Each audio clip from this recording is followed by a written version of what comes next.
Welcome to Angie's Tasty Tuesday, brought to you by Transition Nutrition and Fitness Coaching. I'm Angie, and I'm here almost every Tuesday to bring you a new and delicious whole food plant-based recipe that you can incorporate into your family's weekly menu. Today we've got a little Mexican theme going, and we're going to be making some enchiladas. This is a little bit more complicated and a longer recipe than usual, but they're worth the effort because they are delicious. So let's get started. We're going to start off by making the enchilada sauce in the high-speed blender. You need 1.5 cups of unsalted vegetable stock. Then you need 1/2 of a large red onion. And I have minced it pretty small. Even though it's going in the blender, I did mince it fairly small. We have 3 cloves of garlic that is also minced, fresh garlic. 1 15-ounce can of 100% pure natural tomato sauce. So it doesn't have anything but tomatoes in it. Now you could use canned tomatoes, I guess, because you're going to blend it up into a, but this is just easier to go ahead and buy the tomato sauce. I have 2 tablespoons of tomato paste, again 100% natural tomato paste. Now here it's going to depend on what you like for heat. I have 3 tablespoons of chili powder. If your family is sensitive to heat, you might want to cut it back down to 2 tablespoons of chili powder, but we really like the heat. So 3 tablespoons of chili powder, 2 tablespoons of cornstarch,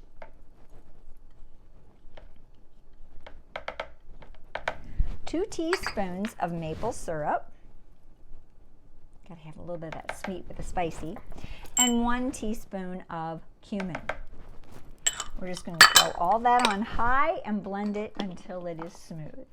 So we've transferred the sauce to a medium saucepan, and I've set it on medium-high, and we're going to cook it and stir it until it comes to a boil, and then we're going to cook it for about 5 minutes until it thickens up and becomes the enchilada sauce that we're going to use to put over our enchiladas. So you want to make sure that you keep stirring it. You don't want it to burn on the bottom, but bring it to a boil and then simmer it for about 2 to 3 more minutes until it thickens up and you have a nice thick sauce. As you can see, it's been boiling for a while now, and it has thickened up quite a bit from what we poured it out of the Vitamix.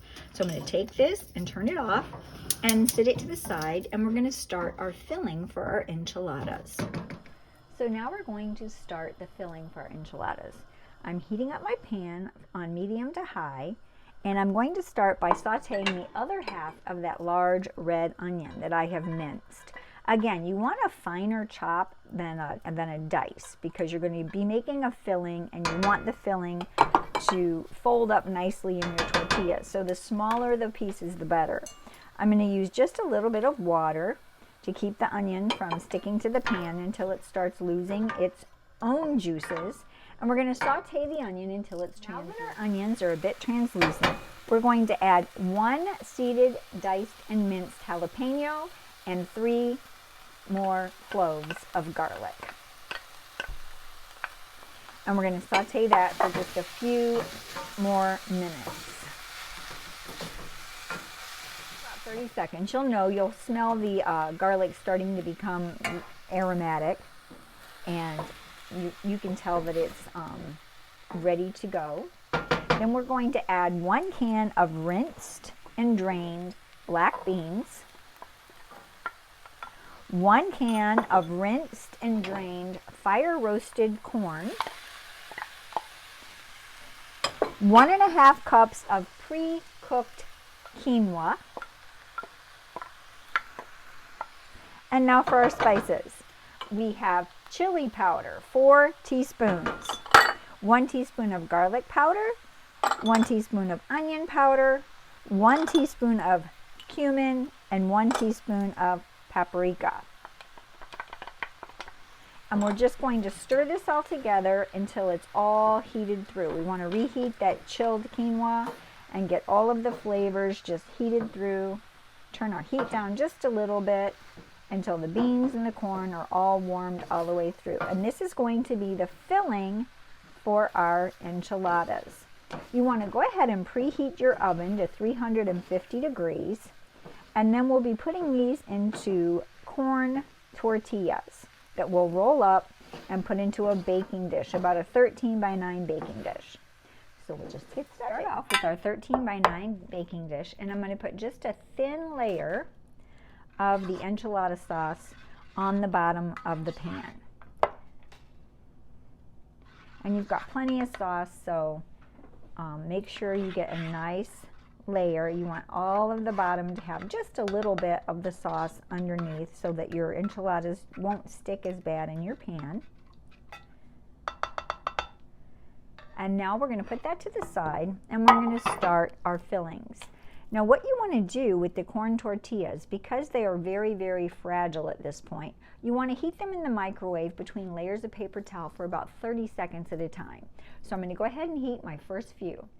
So I've warmed them up in the microwave for about 20 seconds, just so they're nice and flexible. I'm going to take about 1/4 cup of filling and place it in the enchilada shell, and then roll it up nice and tight. You want to place it seam down in your baking dish, and then continue doing that with the rest of your enchiladas. We have all of our enchiladas rolled and in our pan. We're going to take our sauce and liberally spread it all over the enchiladas.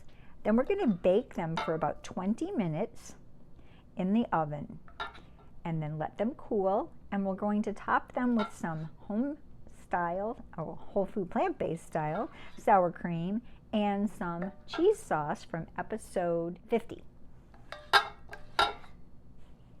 So make sure you get lots and lots of sauce all over the top, and then we'll pop them in the oven for 20 minutes. While our enchiladas are cooking, we're going to quickly make our sour cream. I have 1½ cups of raw cashews. Now, if you don't have a high-speed blender, you're going to need to let these soak for at least 30 minutes in boiling water to soften them up so that you get a nice smooth consistency. I have 3/4 of a cup of water, 2½ teaspoons of apple cider vinegar, 2 tablespoons of fresh lemon juice, 1/2 teaspoon of garlic powder, and 1/4 teaspoon of onion powder. And we're going to process that until it's smooth. Now we're going to scoop out the sour cream and let it chill while the enchiladas are finishing up and cooling out of the oven so that it's nice and cold for a topping. Now that our enchiladas are out of the oven and they've sat for about 5 minutes, I've heated up the cheese sauce. Again, it was from episode 50. And I'm going to drizzle that across the top of my baked enchiladas before I serve them. Now you could just store them this way and serve the cheese sauce over it as you serve each individual serving, but I like the way the visual presentation looks when I go ahead and just plop that cheese right on the top. And we'll be right back with it. So here we have our enchiladas. You can add the sour cream that we made today, some guacamole and tortilla chips from episode number 7, and you've got a complete meal. I hope your family enjoys this recipe as much as mine does. It disappears very quickly around here. Store them in an airtight container in the refrigerator, and they last up to 4 or 5 days, if they last that long. Until next time, remember, if you like these, give me a thumbs up, and you can find more episodes here and here. And please don't forget to hit that subscribe button and tell your friends about our channel. And until next time, remember, plants are the best medicine.